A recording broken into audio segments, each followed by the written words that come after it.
mga ganyang maliliit lang na bagay. Kasi medyo, marami pa naman tayong mga bagay na dapat pagtuunan ng pansin.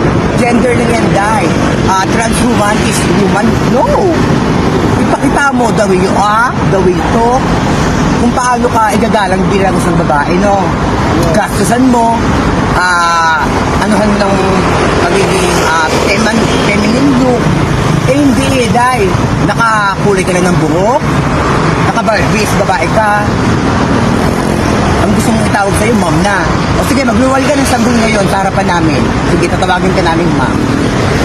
No? Magkaroon naman tayo ng respeto sa sarili natin unang-una para respeto tayo ng ibang tao. No? Paano tayo re-respeto bilang isang, yun na nga tayo, LGBT na nga tayo, third sex na nga tayo.